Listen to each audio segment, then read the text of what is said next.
अस्सलाम वालेकुम। Digital image processing Urdu में है ये। और आज हम वीक 2 में बेसिक इमेज ऑपरेशन उसके बारे में पढ़ेंगे। Binary image only to values, black and white. Binary image सबसे सिंपल टाइप का डिजिटल इमेज होता है जहां पर पिक्सल सिर्फ दो वैल्यू ले सकता है, 0 या 1। ज़ीरो का मतलब यहाँ पे ब्लैक होगा, और जो वाइट A1 है इसका मतलब ये है सफ़ेद रंग या वाइट कलर का हो जाएगा। इस तरह का इमेज ऐसा लगता है जैसे सिंपल ब्लैक और वाइट ड्राइंग बनी हो जिसमें कोई ग्रे शेड नहीं होता। ये इमेज आम तौर पर इन एप्लीकेशन में इस्तेमाल होता है, जैसे कि डॉक्यूमेंट स्कैनिंग है। जैसे पुराने टेक्स्ट डॉक्यूमेंट को स्कैन करके हम clean black and white version में बना लेते हैं उसको। इसी तरह QR कोड्स और बार कोड्स हैं जहां सिर्फ ब्लैक और वाइट पैटर्न की ज़रूरत होती है। फिर इसी तरह से बेसिक ऑब्जेक्ट डिटेक्शन है जहां सिंपल शेप्स को बैकग्राउंड से अलग करना होता है। बाइनरी इमेज जो होता है वो बहुत ही एफिशिएंट होता है, और क्योंकि स्टोरेज कम लेता है और प्रोसेसिंग के लिए भी वो बहुत फास्ट होता है। वजह उसकी सिर्फ ये है कि क्योंकि सिर्फ एक ही उसका पिक्सल होता है, ये एक ही बिट होता है, तो जिसकी वजह से उसके अंदर उसकी जो पावर है उसको सेव करने की वो बहुत ज़्यादा हो जाती है। और ये इमेज फाइन दिखता है, स्मूथ वेरिएशन जैसे शेड्स ऑफ ग्रे या कलर शो नहीं करता। मिसाल के तौर पे अगर आप देखें तो सोचेंगे एक स्कैन पेज ऑफ टेक्स्ट है जहाँ पे हर लेटर ब्लैक में है, यानी कि ज़ीरो में अंदर है से रिप्रेजेंट हो रहा है, और पेपर का बैकग्राउंड जो है वाइट है जो कि 1 है। इस रिप्रेजेंटेशन की वजह से फाइल साइज छोटा रहता है और टेक्स्ट क्लियर दिखाई देता है, लेकिन पेपर का टेक्सचर या इंक के शेड्स कैप्चर नहीं होते। Grey scale images, shades between black and white. Grey scales image एक ऐसी डिजिटल इमेज होती है जहां पर पिक्सल सिर्फ दो वैल्यूज रखते हैं, जो हमने पहले स्लाइड में देखा, 0 और 1, और सिर्फ लिमिटेड होते हैं। बल्कि ब्लैक और वाइट का दरमियान की रेंज भी एक वैल्यू होती है जो कि अक्सर 0 से 255 तक होती है। 0 का मतलब वही ब्लैक होता है और 255 का मतलब यहाँ पर वाइट कलर का होता है। और इन दोनों के दरमियान जितने नंबर्स आते हैं वो ग्रे क्या मुख्तलिफ शेड, ग्रे की मुख्तलिफ शक्लों में या मुख्तलिफ शेड्स होते हैं को देख होते हैं। ये इमेज बहुत ज़्यादा यूज़ होती है क्योंकि ये सिंप्लिसिटी और डिटेल का अच्छा बैलेंस होता है। ये बाइनरी इमेज से ज़्यादा डिटेल रखते हैं क्योंकि सिर्फ ब्लैक एंड वाइट नहीं होते, और कलर इमेजेस से ज़्यादा सिंपल होते हैं क्योंकि सिर्फ इंटेंसिटी सेव करते हैं, कलर नहीं। मिसाल के तौर पे अगर हम एग्जांपल देखें इसकी, तो एक्सरे इमेजेस में बनाया जाता है मस्कुलर और टिश्यूज़ अलग अलग दिखाए जाते हैं जो कि ग्रे कलर में नज़र आते हैं, जो डॉक्टर को डायग्नोस करने में मदद देते हैं। ब्लैक एंड वाइट फोटोग्राफी अगर देखें हम, तो भी ग्रे स्केल इमेजेस का एक मिसाल है जहां रंग नहीं होते, लेकिन लाइट, शैडोज और टेक्सचर को बहुत खूबसूरती से कैप्चर किया जाता है। Colour images using RGB channels. Colour images binary और ग्रे स्केल इमेजेस से ज़्यादा एडवांस होते हैं क्योंकि ये बहुत ज़्यादा रंग दिखाने की सहूलत में देते हैं। हर पिक्सल को डिफाइन करने के लिए तीन अलग कंपोनेंट यूज होते हैं, जैसे जिसे चैनल्स कहते हैं। रेड है, ग्रीन है और ब्लू है। हर चैनल की वैल्यू आमतौर पर 0 से 255 तक होती है। जब ये तीन वैल्यूज कंबाइन होती हैं तो एक पिक्सल में लाखों रंग बिखेर देते हैं। इस वजह से कलर इमेजेस हर जगह इस्तेमाल करते हैं, रिच होते हैं, डिटेल वैल्यूज देते हैं। मिसाल के तौर पर फोटोग्राफी है, असली मनाजिर को रंगों के साथ कैप्चर करने के लिए। टेलीविज़न एंड मूवीज़ हैं, रियल लाइफ विजुअल दिखाने के लिए। सोशल मीडिया है कलरफुल पिक्चर्स और वीडियो शेयर करने के लिए। अगर हम मिसाल के तौर पर देखें तो 25500 हो तो वो प्योर रेड हो सकता है होगा, और अगर 02550 हो तो वो ग्रीन कलर दिखाएगा, और अगर 00255 हो तो प्योर ब्लू होगा। इन वैल्यू को मिलाकर हम येलो, पर्पल, स्किन टोन्स और हजारों रंग बना सकते हैं। हाँ, binary grey scale and colour images का कंपैरिजन टेबल है, जिसमें आप देख सकते हो कि उसके कुछ फीचर्स बताए गए हैं, पिक्सल वैल्यूज हैं, डिटेल्स हैं, फाइल साइज है, एप्लीकेशंस हैं और एग्जांपल्स हैं। और अगले 3 कॉलम के अंदर हमने बाइनरी, ग्रे स्केल और कलर इमेजेस को बयान किया गया है, और ये स्लाइड देखा जाए तो एक सेल्फ एक्सप्लेनेटरी है। Pixel relationship and operations, pixels and individual units. Pixel एक डिजिटल इमेज का सबसे छोटा हिस्सा है होता है, जो से डॉट बना होता है, जो ब्राइटनेस या कलर का एक छोटा सा पॉइंट रिप्रेजेंट करता है, जैसे फुल स्टॉप नहीं होता अगर आप देखें तो। जब हम सिर्फ एक पिक्सल को अलग से देखते हैं तो हम उसकी इंटेंसिटी ग्रे स्केल इमेजेस देखने के लिए या कलर वैल्यू इमेजेस के लिए देखते हैं, और इसी पर वो फोकस करता है। हम उसके आसपास के पिक्सल को नजरअंदाज कर देते हैं, ठीक है। और इस तरह का एनालिसिस के खास तौर पर पॉइंट प्रोसेसिंग मेथड में काम आते हैं, जैसे ब्राइटनेस एडजस्टमेंट है, मेकिंग अ पिक्सल लाइटर और डार्कर। ठीक है जी, ज़्यादा पिक्सल का अगर रोशनी है या डार्क दिखाना है तो वहाँ उसके लिए ब्राइट एडजस्टमेंट करेंगे। थ्रेशोल्डिंग पिक्सल को एक सेट वैल्यू के बेस पर ब्लैक या वाइट बनाते हैं, ठीक है जी। और समझाने के लिए हम एक और मिसाल को देख लेते हैं कि एक पिक्सल को अलग देखना ऐसे ही है जैसे एक क्लास में आप तमाम लोग बैठे हुए हैं और सबको मार्क्स कर दूं और बगैर बाकी स्टूडेंट से कंपेयर किए हुए इस तरह का पिक्सल ऑपरेशन सिंपल में बना लूं, ताकि इमेज इन्हांसमेंट के लिए बहुत पावरफुल साबित होते हैं। ठीक है, जब बड़ा सिंपल आप कहिए एक स्टूडेंट बैठा हुआ है और उसको मैं कंपेयर करना शुरू कर देता हूँ रेस्ट ऑफ क्लास से, ठीक है, तो वो एक पार्टिकुलर जो है वो एक पिक्सल होगा वो। ठीक है, तो जो पिक्सल लेवल ऑपरेशंस हैं सिंपल होते हैं मगर बहुत पावरफुल बेसिक इमेज को इन्हांस करने के लिए होते हैं। Neighbouring pixels looking and pixel together. अक्सर इमेज प्रोसेसिंग टास्क में हम पिक्सल को अलग अलग देखकर काम नहीं चला सकते।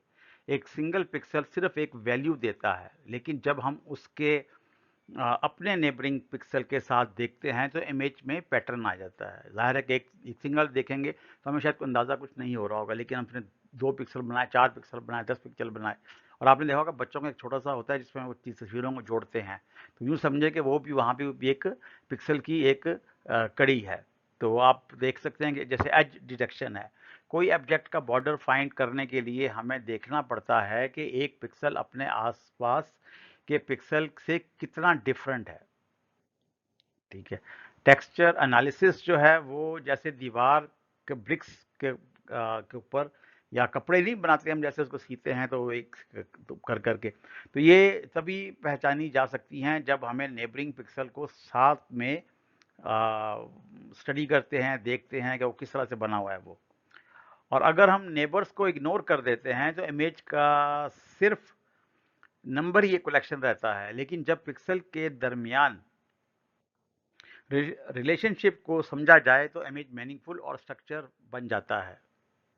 आप देखें, अगर हम सोचें कि एक क्लासरूम में स्टूडेंट्स बैठे हैं, सिर्फ एक स्टूडेंट के मार्क चेक करना हो मुझे तो एक स्टूडेंट के बारे में बताएगा, लेकिन जब हम पूरी ग्रुप के मार्क्स को कंपेयर करते हैं तभी हमें पैटर्न समझ में आता है कि लोग बच्चे जो हैं वो किस लेवल के हैं, किस पैटर्न पे और किस तरह से चल रहे हैं उसके अंदर से, हाई लेवल के हैं, मिड के हैं, मीडियोकर हैं, या सारी क्लास मिक्स है। क्योंकि जो टॉप कर रहे हैं और जो एवरेज में हैं या जो स्ट्रगल कर रहे हैं बिल्कुल इसी तरह पे नेबरिंग पिक्सल मिलकर पूरी इमेज का मतलब समझाते हैं। तो यहाँ भी यही है कि जब पूरी क्लास का अगर हम देखेंगे रिजल्ट तो हमें अंदाज़ा हो जाएगा कि पूरी क्लास की कैफियत क्या है। मैं अगर किसी एक का देखना चाहूँगा तो हो सकता है कि वो पता लगे जी टॉपर है वो या बहुत ही लो ग्रेड है उसका, लेकिन जब तक पूरी क्लास देखेंगे हमें नहीं मालूम हो पाएगा कि ये क्या चीज़ है। Pixel arithmetic and logical operations. Pixel को सिर्फ इंडिविजुअली स्टडी करना काफ़ी नहीं होता, बल्कि उसमें मैथमेटिकल और लॉजिकल रूल्स के ज़रिए हम या तो उसको मॉडिफाई कर सकते हैं या कंबाइन किया जा सकता है। अर्थमेटिक ऑपरेशन को देख लीजिए, जिसमें एडिशन है, सब्ट्रैक्शन है, मल्टीप्लिकेशन है, डिविजन्स हैं। ये ऑपरेशंस पिक्सल वैल्यूज़ को डायरेक्टली चेंज करते हैं। ब्राइटनेस एडजस्टमेंट के लिए हम एक कांस्टेंट ऐड करने से पूरा इमेज ब्राइट हो जाता है। इमेज बिल्डिंग में अगर देखते हैं और बिल्डिंग रिमूवल के अंदर देखते हैं, तो इमेज बिल्डिंग में हम ये देखते हैं कि जो इमेजेस, दो इमेजेस को मिलाकर एक बनाया जाता है, जबकि बैकग्राउंड रिमूवल के अंदर एक इमेज को दूसरे से सब्ट्रैक्ट करके ऑब्जेक्ट आइसोलेट किया जाता है। Pixel arithmetic and logical operations. Logical operations and are not XOR. They are based on binary logic 0 and 1s. So ये बाइनरी लॉजिक 0 और 1 पर बेस्ड होते हैं। इसमें मास्किंग है, सिर्फ स्पेसिफिक रीजन को सेलेक्ट करना प्रोसेसिंग के लिए। वाटर मार्किंग जो है वो इमेज में सीक्रेट इंफॉर्मेशन हाइड या ओवरले करने के लिए होती है। रीजन सिलेक्शन जो है सिर्फ उन एरियाज को दिखाने को जो इम्पोर्टेंट है, बाकी इग्नोर कर देते हैं। अर्थमेटिक एंड लॉजिकल ऑपरेशन मिलकर हमें पिक्सल वैल्यूज पर फ्लेक्सिबल कंट्रोल देते हैं, जो एडिटिंग, इन्हांसमेंट और ऑब्जेक्ट डिटेक्शन के लिए बहुत यूजफुल है। रोज़मर्रा एग्जांपल के तौर पर अगर हम देखें तो इमेज अर्थमेटिक ऐसे ही है जैसे म्यूज़िक को वॉल्यूम एडजस्ट करना, इंटेंसिटी को ज़्यादा या कम करना। लॉजिकल ऑपरेशन ऐसे ही है जैसे एक फ़िल्टर लगाना, जहां आप डिसाइड करते हो कि सिर्फ वोकल ही सुन सकते हैं या सिर्फ इंस्ट्रूमेंट्स हो सकते हैं, या उसका म्यूज़िक सुन सकते हैं या उसका गाने सुन सकते हैं, या सिर्फ म्यूज़िक बजना चाहिए उसका। तो दोनों को मिलाकर हम फाइन ट्यूनिंग कर सकते हैं।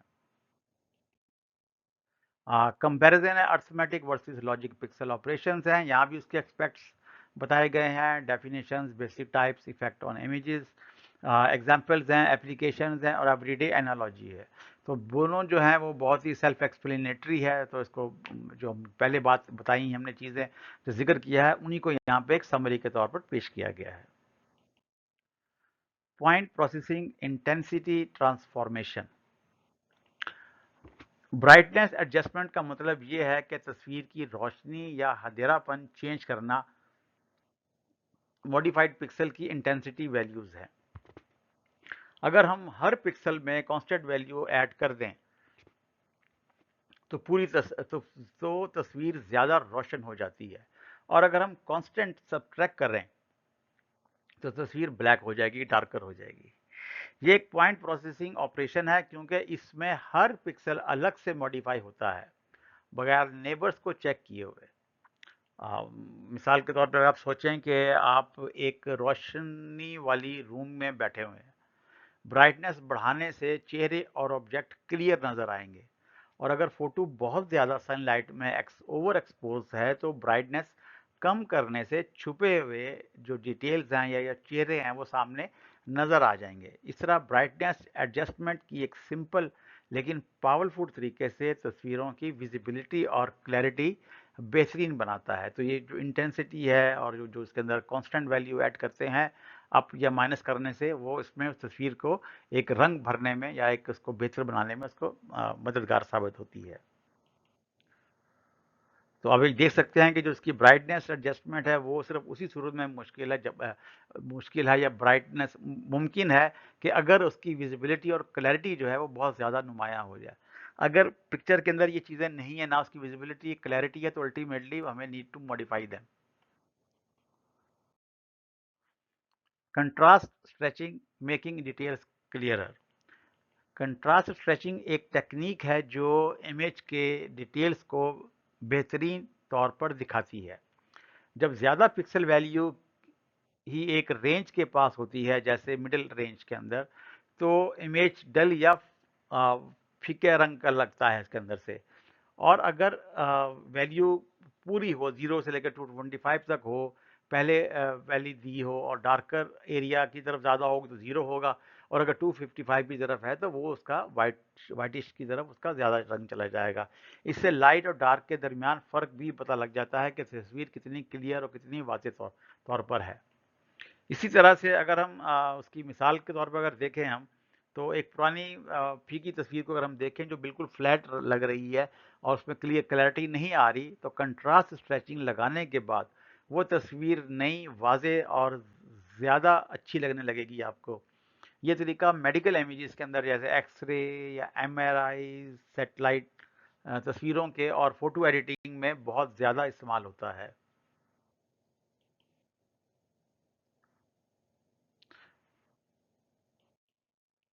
Thresholding converting to black and white. Thresholding एक सिंपल लेकिन पावरफुल टेक्निक है जो ग्रे स्केल इमेजेस को सिर्फ ब्लैक एंड वाइट में कन्वर्ट करती है। पहले हम एक थ्रेशोल्ड जैसे 128 चूज करते हैं। जो पिक्सल से ज़्यादा वैल्यू होती है वो वहाँ पे वाइट 255 बन जाता है। जहाँ पिक्सल की वैल्यू कम होती है या बराबर होती है तो वहाँ पे ब्लैक 0 बन जाता है। ये तरीका ज़रूरी डिटेल्स को अलग करके सिर्फ शेप और ऑब्जेक्ट को हाईलाइट करता है। मिसाल के तौर पर अगर आप सोचें आप एक हैंड रिटन डॉक्यूमेंट स्कैन कर रहे हैं, थ्रेशोल्डिंग यूज़ करने से जो फीका रंग है उसका ग्रे कलर का वो थोड़ा सा ब्लैकिश साइड पे चला जाएगा और कन्वर्ट होकर वो ब्लैक या वाइट भी हो सकता है उसको देखें तो।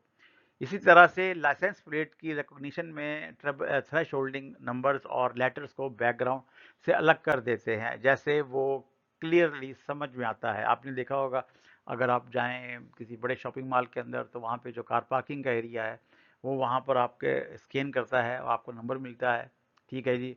और फर्ज कर लें आपने कहीं ऐसी जगह पार्क कर दी जो कि 3 या 4 फ्लोर पे मबनी थी, तो वो ज़ाहिर है कि वहाँ तलाश अब आप भूल जाते हैं कि मैंने कहाँ गाड़ी पार्क की थी। तो वो करेगा क्या कि वो यहाँ पर इसी चीज़ को देखेगा, ठीक है? और आप सिर्फ जाके उस एक बॉक्स के अंदर जो कि सर्विस बॉक्स कह लें या से कुछ भी कह लें, इन्फॉर्मेशन कह लें, वहाँ जाकर बताएँगे जी मेरी गाड़ी का नंबर ये था। तो वो उसकी एक तस्वीर बता देगा कि जी कहाँ पे खड़ी गाड़ी और किस जगह पर है। तो आपको यहाँ पर भी यही है इसके अंदर कि जो नंबर जो हैं वो लेटर से सेपरेट करके इसको एक बैकग्राउंड में अलग से कर देगा वो।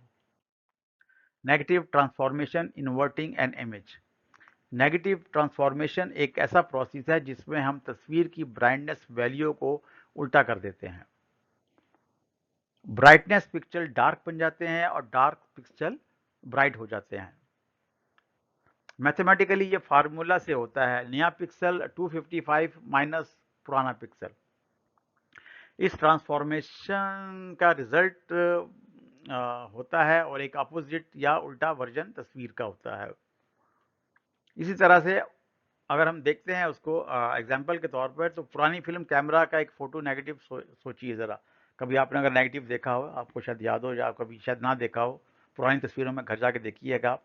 कलर और ब्राइटनेस उल्टे होते हैं, लेकिन प्रोसेस होने के बाद असल तस्वीर समझ में आती है। इमेज प्रोसेसिंग की ये टेक्निक ख़ास तौर पर मेडिकल इमेजेस, एक्सरेज वगैरह में यूज़ होती है, जहां उल्टा व्यू हिडन डिटेल्स को हाईलाइट कर देता है जो नॉर्मल इमेज में नज़र नहीं आता। Logarithmic and power law gamma transformation. Image processing हमेशा सिंपल ब्राइटनेस या कंट्रास्ट एडजस्ट करना काफ़ी नहीं होता। कभी कभी हमें नॉन लीनियर ट्रांसफॉर्मेशन चाहिए होती है ताकि डिटेल ज़्यादा वाज़े तौर पे नज़र आ सके। दो इम्पोर्टेंट तरीके होते हैं, लॉग ट्रांसफॉर्मेशन और पावर लॉ गामा ट्रांसफॉर्मेशन। तो लॉग ट्रांसफॉर्मेशन के अंदर क्या है कि जी फार्मूला उसका जो है वो ये वाला है और ये उन इमेजेस के लिए फ़ायदेमंद है जहां इंटेंसिटी वैल्यूज़ काफ़ी वाइड रेंज में होती है, जैसे सैटेलाइट इमेजेस या medical scans. Long transform bright S हिस्से कंप्रेस करता है और डार्क हिस्सा इन्हांस कर देता है ताकि छुपे हुए डिटेल सामने आ जाएं। मिसाल के तौर पर अगर आप देखेंगे लॉन्ग ट्रांसफॉर्मेशन ब्राइटनेस ऐसे कंप्रेस करता है और डार्क को भी इन्हांस कर देता है, ठीक है जी। एक्सरे इमेजेस में लॉग ट्रांसफॉर्म सॉफ्ट टिश्यू को ज़्यादा वाज़े तौर पर नज़र आता है, जबकि जो हड्डियां हैं वो इतनी ब्राइट नहीं लगती। आ, इसमें भी इसका पार्ट 2 देखें तो पावर लॉ गामा ट्रांसफॉर्मेशन है। ये इसका फॉर्मूला है। इसमें आमतौर पर गामा करेक्शन किया जाता है। अगर y लेस देन 1 हो तो इमेज ब्राइट हो जाता है, अंधेरा फोटो को के लिए चाहिए होती है अंधेरी। और अगर y मोर देन 1 हो तो इमेज डार्क हो जाता है, ज़्यादा ब्राइट इमेज के लिए अच्छा। और अगर हम एग्जाम्पल के तौर पे देखें तो मॉनिटर और कैमरा अपने आप गामा करेक्शन अप्लाई करते हैं ताकि इमेजेस इंसानी आँख को नेचुरल लगता रहे। और सही बात तो ये है कि दोनों मेथड कंट्रास्ट को इंसानी परसेप्शन के मुताबिक कंट्रोल करते हैं और इमेजेस को ज़्यादा क्लियर और रियलिस्टिक बनाते हैं।